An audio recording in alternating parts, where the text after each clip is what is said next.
Good morning. ನನ್ನ ಅಕ್ಕನ ವ್ಲಾಗಿಗೆ ನಿಮಗೆಲ್ಲರಿಗೂ ಸ್ವಾಗತ ಸುಸ್ವಾಗತ. ಇವತ್ತು ನಾನು ಮತ್ತು ಗಣಿಯವರು ಒಂದು ಕಡೆ ಹೊರಟಿದ್ದೇವೆ. ಆದರೆ ನನ್ನ ಅಕ್ಕ ಇವತ್ತು ಮನೆಯಲ್ಲೇ ಇರ್ತಾಳೆ ಪುಚ್ಚಕ್ಕ. ನಾವು ಹೋಗಿ ಬರುವಾಗ ಸಂಜೆ ಆಗ್ತದೆ, ಅಷ್ಟೊತ್ತಾಗು ಇವಳು ಹೊರಟು ಹೋಗಿ ಆಗಿರ್ತದೆ. ಬಟ್ ಸ್ಟೇ ಆಗೋದು ಅಂತ ಹೇಳಿ ಬಂದದ್ದು, ಆದರೆ ಏನೋ ಒಂದು ರೀಸನ್ಗೆ ಹೊರಡ್ತಿದ್ದಾಳೆ ಸಂಜೆಗೆ. ನೀವು ಇವಳ ಚಾನಲನ್ನು ಫಸ್ಟ್ ಟೈಮ್ ನೋಡ್ತಾ ಇದ್ದರೆ ಸಬ್ಸ್ಕ್ರೈಬ್ ಮಾಡಿ, ಅಲ್ಲಿರೋ ಬೆಲ್ಲೈಕನ್ ಒತ್ತಿ. ಇವತ್ತಿನ ಅವಳ ವ್ಲಾಗಿಗೆ ವೆಲ್ಕಮ್. ಫೋಟೋಗ್ರಾಫಲ್ಲಿ ಅಮ್ಮ ಇರೋದು, ಹಾಗೆ ಇಲ್ಲಿ ಅಪ್ಪ ಮತ್ತು ಅಮ್ಮು ಇದ್ದಾರೆ, ಸಂಹಿತಾ, ಹಾಗೆ ದೊಡ್ಡಕ್ಕ ಮತ್ತು ಭಾವ. ಇವರು ಭಾವ ಇಲ್ಲ, ಅಕ್ಕ ಮಾತ್ರ ಇರುವಂಥದ್ದು ಈಗ. ಇಲ್ಲಿ ಅಶ್ವಿನಿ ಅಕ್ಕ ಮತ್ತು ಅಶ್ವಿನಿ ಅಕ್ಕನ ಗಂಡ ಇದ್ದಾರೆ. ಇಲ್ಲಿ ಚಪ್ಪು ಅಕ್ಕ ಮತ್ತು ಚಪ್ಪು ಅಕ್ಕನ ಗಂಡ ಸಾನ್ವಿ, ಸಂಹಿತಾ. ಹಾಗೆ ಇದು ನನ್ನ ಮದುವೆಯಲ್ಲಿ ತೆಗೆದಂತಹ ನಮ್ಮ ಫ್ಯಾಮಿಲಿ ಫೋಟೋ. ಇಷ್ಟೇ ಮಂದಿ ಮದುವೆಗೆ ಬಂದದ್ದು, ಲಾಕ್ಡೌನ್ ಇತ್ತು. ಹಾಗೆ ಇದು ನಾವು 5 ಮಂದಿ ಅನುಷನ ಹುಡುಗ ನೋಡಲಿಕ್ಕೆ ಬಂದ ದಿನ ನಾವು ತೆಗೆದದ್ದು ಫೋಟೋ. ಹಾಗೆ ಅಪ್ಪನ ಮನೆಯಲ್ಲೇ ಹೊರಗಡೆ ಒಂದು ಚಿಕ್ಕು ಗಿಡ ಇದೆ. ಈ ಚಿಕ್ಕು ಗಿಡವನ್ನು ನಾನು ತಗೊಂಡೋಗಿ ನೆಟ್ಟದ್ದು, ಅಂದರೆ ಮಂಗಳೂರಿಂದ ಪಂಪೆಲ್ ನರ್ಸರಿಯಿಂದ ತಗೊಂಡು ಹೋಗಿದ್ದೆ. 2021ರಲ್ಲಿ ತಗೊಂಡು ಹೋಗಿ ನೆಟ್ಟ ಗಿಡ ಇದು. ಸೊ ಇದರಲ್ಲಿ ತುಂಬ ಫ್ರೂಟ್ ಆಗಿದೆ ಈಗ.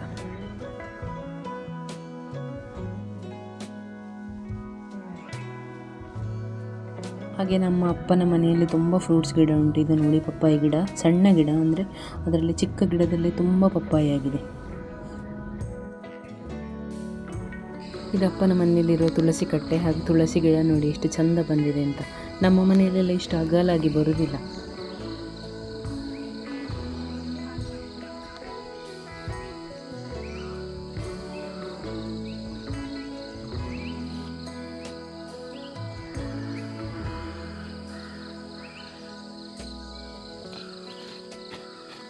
ಚಲ ಚಲ ಚಲ ಚಲ ಚಲ ಚಲ ಚಲ ಚಲ ಚಲ ಚಲ ತುಪ್ಪುಗು ತುಪ್ಪುಗು ತುಪ್ಪುಗು ತುಪ್ಪುಗು. ಚಲ ಚಲ ಚಲ ಚಲ ಚಲ ಚಲ ಚಲ ಚಲ ಚಲ.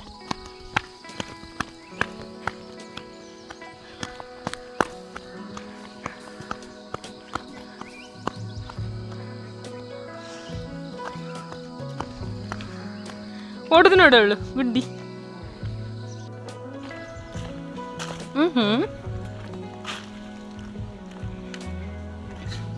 ಎಂತ ಇಸ್ಮೈಲನಾಗೆ ಮಾಡೋದು, ಸ್ಮೈಲ್ ಮಾಡೋದು. ಅಯ್ಯ ತೂಪಡನ್ನೇಗ ಆಡ್ಬಿಡು. ನಮಸ್ಕಾರ. ಗುದ್ದು ಬಾಬು. ಚಲ. ಅಲ್ಲಿ ಅಲ್ಲಿ ಕಾಣ್ತದಲ್ಲ ರಸ್ತೆ, ಹೀಗೆ ಬಂದು ಹೀಗೆ ಆಗಿ ಇಲ್ಲಿ ಸೇರ್ತದೆ. ಸೊ ಆ ಮೇನ್ ರೋಡಲ್ಲಿ ಜನ ಓಡಾಡ್ತಾ ಇರ್ತಾರೆ. ಸೊ ಇವರಿಬ್ಬರು ಇಲ್ಲಿ ಕೂತು ಅವರಿಗೆ ಬೊಗಳೋದು. ಮನೆ ಕಾಯುವ ಕೆಲಸ ಇಲ್ಲ, ರಸ್ತೆಯಲ್ಲಿ ಯಾರು ಹೋಗ್ತಾರೆ ಅವರನ್ನು ಅಬ್ಸರ್ವ್ ಮಾಡೋದು ಇಬ್ಬರು ಸಹ.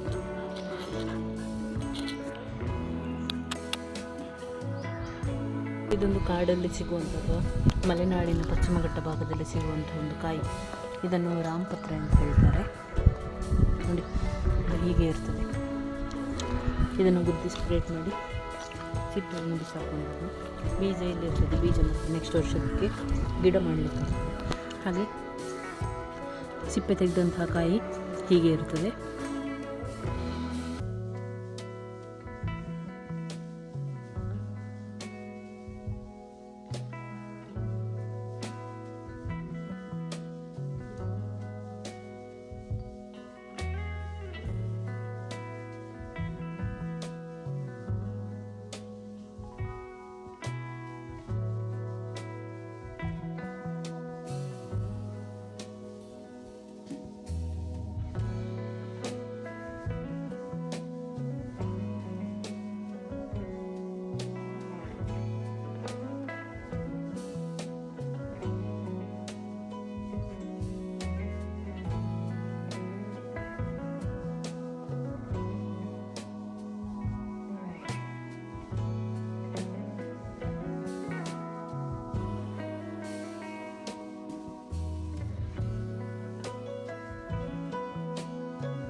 ರಾಮಪತ್ರೆ ಗುದ್ದಿದ ನಂತರದಲ್ಲಿ ನಾನು ಕಾಡಿಗೆ ಹೋಗಿದ್ದನ್ನು ಚೇಂಜ್ ಮಾಡಿ ಬಂದೆ. ಚೇಂಜ್ ಮಾಡಿ ಬರುವಾಗ ನಮ್ಮ ಪಕ್ಕದ ಊರಿನವರು, ಮೋಸ್ಟ್ಲಿ ಬೊಟ್ಟಡ್ಕ ಅನ್ನುವಂಥ ಊರು ಉಂಟು ಕೊಂಬಾರ ಹತ್ರ. ಸೊ ಅಲ್ಲಿನ ಜನರು ಇಲ್ಲಿ ಬಂದು ರಾಮಪತ್ರೆಯನ್ನು ಕಾಡಿನಿಂದ ಮರದಿಂದ ಕಿತ್ತು ಒಣಗಿಸಿ ಅವರ ಊರಿಗೆ ತಗೊಂಡು ಹೋಗ್ತಾ ಇದ್ದರು. ಹಾಗೆ ಇಲ್ಲಿ ಒಬ್ಬರು ಆಟೋದವರು ಬಂದು ಅವರನ್ನು ಕರ್ಕೊಂಡು ಹೋಗಲಿಕ್ಕೆ ಬಂದಿದ್ದರು. ಇದೊಂದು ಕಾಡಲ್ಲಿ ಸಿಗುವ ಸೊಪ್ಪು. ದನ ಇದನ್ನು ತಿಂತದೆ. ಸಣ್ಣ ಕರುಗಳಿಗೆಲ್ಲ ಇದು ತುಂಬ ಫೇವರೇಟ್ ಇರ್ತದೆ. ನಾವು ನಮ್ಮ ಭಾಷೆಯಲ್ಲಿ ಇದನ್ನು ಸೇರುಡು ಅಂತ ಹೇಳ್ತೇವೆ, ತುಳುವಲ್ಲಿ ಮಡ್ಡಿ ಸೊಪ್ಪು ಅಂತ ಹೇಳ್ತಾರೆ. ಸೀದನೀಗ ನಾನು ತಗೊಂಡೋಗಿ ನನ್ನ ಸಣ್ಣ ಕರು ಉಂಟಲ್ಲ ಹಟ್ಟಿಯಲ್ಲಿ, ಅದಕ್ಕೆ ಹಾಕಲಿಕ್ಕೆ ತಗೊಂಡಿದ್ದೆ. ಚಂಗರ್ಲ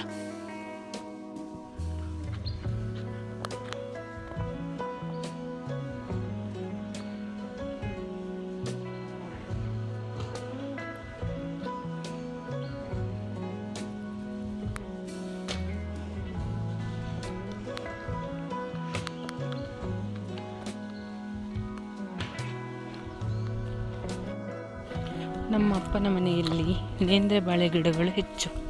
ಸೊ ನೋಡಿ ಇಲ್ಲಿ ಇದು ನೇಂದ್ರೆ ಬಾಳೆ ಮನೆ.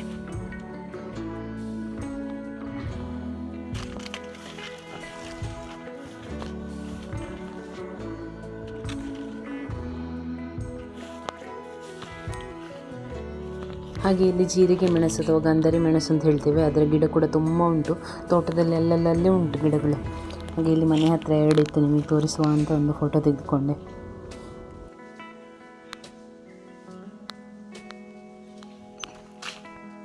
ಇದು ನಮ್ಮಪ್ಪ ಕಷ್ಟಪಟ್ಟು ಬೆಳೆಸಿದಂತಹ ತೋಟ. ಸೊ ಇದರಲ್ಲಿ ನಾವು ಸ್ವಲ್ಪ ಸ್ವಲ್ಪ ಕಷ್ಟಪಟ್ಟಿದ್ದೇವೆ, ತುಂಬ ಅಂತಿಲ್ಲ.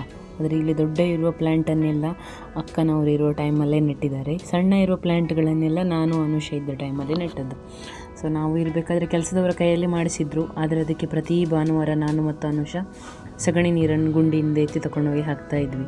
ಸೊ ಇವಾಗ ನೋಡುವಾಗ ಖುಷಿಯಾಗ್ತದೆ. ಚಿಕ್ಕ ಚಿಕ್ಕ ಗಿಡಗಳಿದ್ವು, ಈಗ ಇಷ್ಟು ದೊಡ್ಡದಾಗಿದೆ. ಹಾಗೆ ಇದನ್ನು ನೋಡಲಿಕ್ಕೆ ತುಂಬ ಖುಷಿಯಾಗ್ತದೆ. ಯಾಕಂದರೆ ನಾನಿಲ್ಲಿ ಸಿಟಿಯಲ್ಲಿ ಇರೋದು, ನನಗೆ ಈ ಥರದ ವಾತಾವರಣವೇ ಇಲ್ಲ. ಹಾಗಾಗಿ ನಾನು ಅಲ್ಲಿ ಹೋದರೆ ತೋಟಕ್ಕೆಲ್ಲ ಒಂದು ರೌಂಡ್ ಹೋಗಿಯೇ ಮತ್ತೆ ಬರೋದು. ಆ್ಯಕ್ಚುಲಿ ಇದು ಕಣಿ. ಕಳೆದ ವರ್ಷ ಅನುಷ ಇಲ್ಲಿ ಬಟ್ಟೆ ವಾಶ್ ಮಾಡ್ತಾ ಇದ್ಲು. ಅಂದರೆ ನಾವು ಮೊದಲಿಂದಲೂ ಇಲ್ಲೇ ಬಟ್ಟೆ ವಾಶ್ ಮಾಡ್ತಾ ಇದ್ದದ್ದು. ಕಣಿಯಲ್ಲಿ ಹೀಗೆ ನೀರು ಬಂದು ಹೀಗಾಗಿ ಹೋಗಿ ಅಲ್ಲಿ ಒಂದು ಪಲ್ಲ ಉಂಟು, ಅಂದರೆ ಗುಂಡಿ. ಸೊ ಅಲ್ಲಿ ಹೋಗಿ ಸೇರಿಕೊಳ್ತದೆ. ಇಲ್ಲಿ ಇದು ಮಾಪಳದ ಪ್ಲ್ಯಾಂಟ್. ಇದರಲ್ಲಿ ಈ ಸಲ ಕಾಯೇ ಆಗಲಿಲ್ಲ, ಆಗಬೇಕಷ್ಟೆ. ಸೊ ತುಂಬ ಚೆನ್ನಾಗಿರ್ತದೆ, ಸಿಹಿ ಇರ್ತದೆ. ಎಲ್ಲರೂ ಹೇಳ್ತಾರೆ ಮಾಪಲ ಕಹಿ ಇರ್ತದೆ ಅಂತ, ಬಟ್ ನಮ್ಮ ಮನೆಯಲ್ಲಿ ಆಗುವಂಥ ಮಾಪಲ ಸಿಹಿ ಇರ್ತದೆ.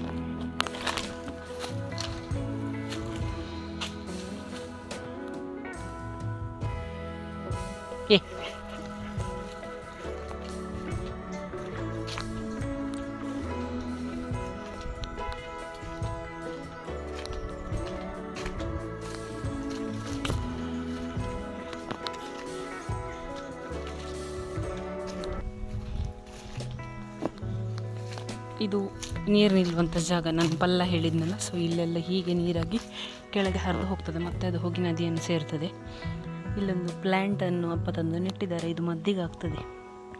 ಯಾರಿಗೆ ಜಾಂಡಿಸ್ ಇರ್ತದೆ ಇದರ ಗಂಜಿಯನ್ನು ಮಾಡಿ ಕೊಡ್ತಾರೆ. ಇದರ ಕೆಳಗೊಂದು ಗೆಡ್ಡೆ ಇರ್ತದೆ. ಸೊ ಗೆಡ್ಡೆಯಿಂದ ಅಪ್ಪ ಮದ್ದು ಮಾಡಿ ಕೊಡ್ತಾರೆ ಎಲ್ಲರಿಗೂ. ಹಾಗೆ ಏನಕ್ಕಾದರೂ ಬೇಕಾಗ್ತದೆ ಅಂತ ಹೇಳಿ ಇಲ್ಲಿ ತಂದು ನೆಟ್ಟಿದ್ದಾರೆ ಅವರು. ಸೊ ಇದು ನೀರಿನಲ್ಲಿ ಬೆಳೆಯುವಂಥ ಸಸ್ಯ. ಈಗ ನೀರಿಲ್ಲ, ಇನ್ನೊಂದು ವಾರದಲ್ಲಿ ಅಪ್ಪ ನದಿಗೆ ಕಟ್ಟ ಹಾಕಿಸ್ತಾರೆ. ಸೊ ಹಾಕಿದ ಮೇಲೆ ಇಲ್ಲಿ ನೀರು ತುಂಬಿಕೊಳ್ತದೆ. ಇದು ನಮ್ಮದು ಕೆಳಗೆ ತೋಟ. ಇಲ್ಲೊಂದು ಕೊಕ್ಕೋ ಪ್ಲ್ಯಾಂಟ್ ಬಿಟ್ಟಿದ್ದಾರೆ. ಇದು ಪರ್ಪಲ್ ಕಲರ್ ಕೊಕ್ಕೋ. ಆಗಿರಲಿಕ್ಕಿಲ್ಲ ಅನ್ನಿಸ್ತದೆ ಈಗ.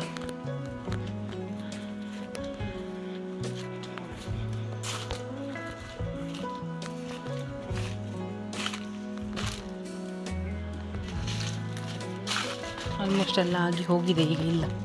ಹೀಗೆ ಇರ್ತದೆ, ಇದು ಹಾಳಾಗಿದೆ.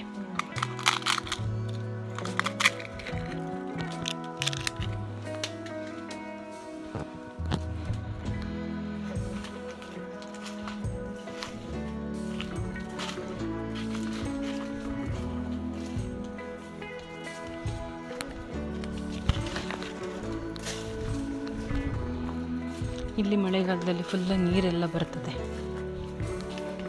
ಅಂದರೆ ಆಚೆ ಬದಿಯಲ್ಲಿ ನದಿ ಉಂಟು, ಹಾಗಾಗಿ ಇಲ್ಲಿ ತುಂಬ ನೀರು ತುಂಬಿರ್ತದೆ.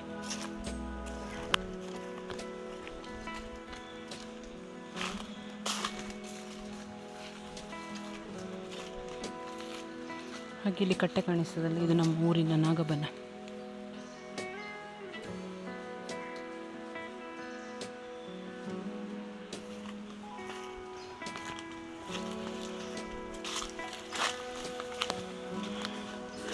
ಇಲ್ಲೊಂದು ಹಲಸಿನ ಮರ ಉಂಟು ನೋಡಿ. ಸೊ ಇದರ ಪಕ್ಕದಲ್ಲಿರುವ ಅಡಿಕೆ ಗಿಡಗಳೆಲ್ಲ ಒರೆದಾಗಿದ್ದಾವೆ. ಅಂದರೆ ಕೋರೆ ಆಗಲಿಕ್ಕೆ ರೀಸನ್ ಆನೆ. ಸೊ ಆನೆ ಬಂದು ಏನು ಮಾಡ್ತದೆ, ಪ್ರತಿ ಸಲನೂ ಹಲಸಿನ ಹಣ್ಣು ತಿನ್ನೋ ಟೈಮಲ್ಲಿ ಇಲ್ಲಿ ಒರೆಸ್ತದೆ ಮರಕ್ಕೆ. ಆ ಟೈಮಲ್ಲಿ ನೋಡಿ ಅದೊಂದು ಹೀಗೆ ಹೋಗಿದೆ. ಆಮೇಲೆ ಇಲ್ಲಿ ನೋಡಿ ಇದು ಕೂಡ ಫುಲ್ ಕ್ರಾಸ್ ಆಗಿ ಹೋಗಿದೆ. ಈ ಮರ ಇದನ್ನು ಕ್ರಾಸ್ ಆಗಿ ಹೋಗಿದೆ. ಹಾಗೆ ಇದು ನೋಡಿ ಅಡಿಕೆ ಗಿಡಗಳು ಎಲ್ಲನೂ ಕ್ರಾಸ್ ಆಗಿದೆ. ರೀಸನ್ ಇಲ್ಲಿ ಇದು ಬೇಲಿ, ಈಗ ಕರೆಂಟ್ ಬೇಲಿ ಹಾಕಿದ ಮೇಲೆ ಸೋಲಾರ್ ಬೇಲಿ ಇದು. ಸೊ ಇದು ಹಾಕಿದ ಮೇಲೆ ಆನೆ ಈ ಕಡೆ ಬರೋದಿಲ್ಲ. ಮೊದಲಾದರೂ ಆನೆ ಈಚೆ ಬರ್ತಾ ಇತ್ತು. ಸೊ ಆ ಟೈಮಲ್ಲಿ ಹೀಗೆಲ್ಲ ಮಾಡಿ ಹಾಕಿ ಹೋಗಿದೆ. ಅಂದರೆ ಈ ಥರ ಅಡಿಕೆ ಮರಗಳು ಕ್ರಾಸ್ ಆಗಲಿಕ್ಕೆ ಆನೆ ರೀಸನ್.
ಕೆಲವು ಕಾಳು ಮೆಣಸಿನ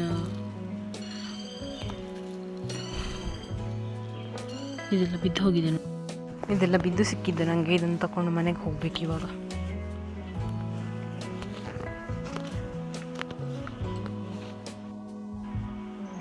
ಇದರಲ್ಲೊಂದು ಹುಳಿ ಆಗ್ತದೆ. ನಾವು ಅದನ್ನು ಉಪ್ಪಿನಕಾಯಿಗೆ ಹಾಕ್ತೇವೆ. ತುಳುವಲ್ಲಿ ಅದನ್ನು ಬಡ್ಡು ಪುಳಿ ಅಂತ ಹೇಳ್ತಾರೆ. ಕನ್ನಡದಲ್ಲಿ ಲೈಕ್ ಕಾಚಿ ಪುಳಿ ಕನ್ನಡದಲ್ಲಿ ಹಾಗೇನೋ ಹೇಳ್ತಾರೆ. ಏನು ಹೆಸರು ಗೊತ್ತಿಲ್ಲ. ಹಾಗೆ ಆ ಕಡೆ ಒಂದು ಸ್ಟಾರ್ ಫ್ರೂಟ್ ಇದು ಪ್ಲ್ಯಾಂಟ್ ಉಂಟು, ಅದರಲ್ಲಿ ತುಂಬ ಆಗ್ತದೆ. ಇನ್ನೂ ಆ ಕಡೆ ತೋಟ ಉಂಟು. ನನಗೆ ಈಗ ಆಚೆ ಹೋಗಲಿಕ್ಕೆ ಟೈಮ್ ಇಲ್ಲ. ಹಾಗೆ ನಾನು ಮನೆ ಕಡೆ ಹೊರಟೆ. ಸೊ ಅಲ್ಲೆಲ್ಲ ಕಾಣಿಸ್ತದಲ್ಲ, ಅದೆಲ್ಲ ನಮ್ಮದೇ ತೋಟ. ಇಲ್ಲಿ ನಾನು ಆಗ ಇಲ್ಲಿ ಬಂದಿದ್ದೆ ಬಟ್ಟೆಗೆ ಕಲ್ಲು ಅಂತ ತೋರಿಸಲಿಕ್ಕೆ. ಸೊ ಬೇಸಿಗೆಗಾಲದಲ್ಲಿ ಇಲ್ಲಿ ನೀರು ಬರ್ತದೆ. ಹೇಗೆ ನದಿಗೆ ಕಟ್ಟಿದ ಟೈಮಲ್ಲಿ ಈ ಥರ ನೀರು ಹೋಗ್ತದೆ ಇಲ್ಲಿ. ಹಾಗೆ ಇನ್ನು ನಾವು ಮನೆಗೆ ಹೋಗುವ, ಸುಸ್ತಾಯಿತು.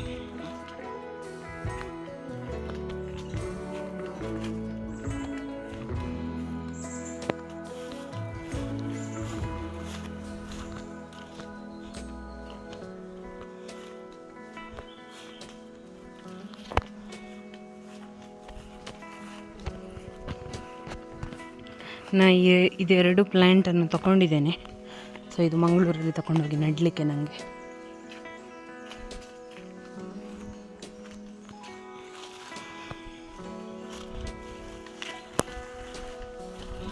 ನನಗೆ ಸೋಮವಾರ ಸ್ಕೂಲ್ ಇರುವ ಕಾರಣದಿಂದ ನಾನು ಸಂಜೆ ಹೊರಡಬೇಕಿತ್ತು. 5:15 ನನಗೆ ಬಸ್ ಇತ್ತು ಮಂಗಳೂರಿಗೆ ಲಾಸ್ಟ್. ಸೊ ಆ ಬಸ್ಸಲ್ಲಿ ನಾನು ಹೊರಟೆ. ಅದಕ್ಕೂ ಮುಂಚೆ ಅನುಷಾ ನನಗೆ ಹೇಳಿದ್ಲು, ಪುಚ್ಚ ನಾನು ಬರಬೇಕಾದ್ರೆ ಲೇಟ್ ಆಗ್ಬೋದು, ನೀನೊಂದು ಹಾಲು ಕರೆದು ಹೋಗು, ಇಲ್ಲದಿದ್ದರೆ ಅಪ್ಪನಿಗೆ ಕಷ್ಟ ಆಗ್ತದೆ ಹಾಲು ಕರೀಲಿಕ್ಕೆ ಅಂತ. ಹಾಗೆ ನಾನು ಇಲ್ಲಿ ಅವಳು ಹೇಳಿದಷ್ಟು ಹಾಲನ್ನು ಕರೆದು ಮತ್ತು ಕರುವಿಗೆ ಬಿಟ್ಟು ನಾನು ಅಲ್ಲಿಂದ ಸಂಜೆ 4:15 ಹೊರಟದ್ದು. ಆದರೆ ಇಲ್ಲೊಂದು ಭಯ ಏನಾಗ್ತಾಯಿತ್ತಂದರೆ, ಇವಳು ಫಸ್ಟ್ ಟೈಮ್ ಕರು ಹಾಕಿದ್ಲಲ್ಲ. ಸೊ ಇಷ್ಟು ದಿನ ಅನುಷಾ ಮಾತ್ರ ಹಾಲು ಕರೆದದ್ದು. ಒಂದು ದಿನ ಅಪ್ಪ ಗಣಿಭಾವ ಒಂದು ದಿನ ಕರೆದಿದ್ದಾರೆ, ಬಟ್ ಒಂದು ದಿನ ಸಹ ಅಪ್ಪ ಹಾಲು ಕರೆದದಿಲ್ಲ. ಹಾಗೆ ನಾನು ಇವಳಿಗೆ ಫಸ್ಟ್, ಪುಟ್ಟಕ್ಕನನ್ನಾದರೆ ನಾನು ಚಿಕ್ಕದಿಂದ ಹಾಲು ಕರೆದ ಅಭ್ಯಾಸ ಇತ್ತು. ಇವಳು ಎಲ್ಲಿ ಒದಿತಾಳೋ ಅಥವಾ ಎಲ್ಲಿ ಇವಳ ಕೈಯಿಂದ ನಾನು ಒದೆ ತಿನ್ನಬೇಕು ಅನ್ನೋ ಭಯದಲ್ಲಿ ಕಷ್ಟಪಟ್ಟು ಹಾಲು ಕರೆದೆ. ಹಾಲು ಕರಿಲಿಕ್ಕೆ ಈಸಿ ಉಂಟು, ಆದರೆ ಇವಳದ್ದು ಭಯ ನನಗೆ ಎಲ್ಲಿ ಒದಿತಾಳೋ ಏನೋ ಅಂತ. ಫಸ್ಟ್ ಸ್ವಲ್ಪ ದೂರ ಕೂತ್ಕೊಂಡು ಹಾಲು ಕರಿತಾ ಇದ್ದೆ, ಆಮೇಲೆ ಹತ್ತಿರದಲ್ಲಿ ಕರೀಲಿಕ್ಕೆ ಸ್ಟಾರ್ಟ್ ಮಾಡಿದೆ. ಏನು ಪ್ರಾಬ್ಲಮ್ ಮಾಡಲಿಲ್ಲ ನನಗೆ.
చుబ్బమ్మ చుబ్బకి చుబ్బమ్మ చుబ్బకి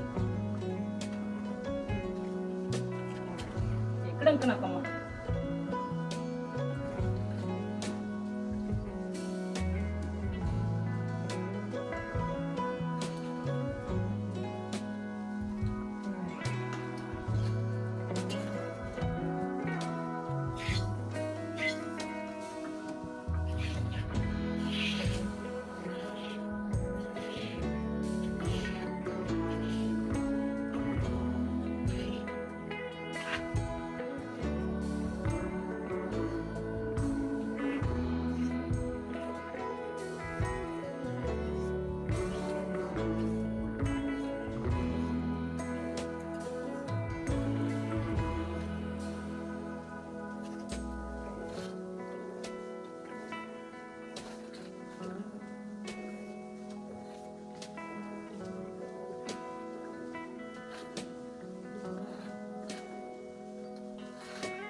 కూర్చుకెళ్ళే వద్దు అటెంత మీ చూడలే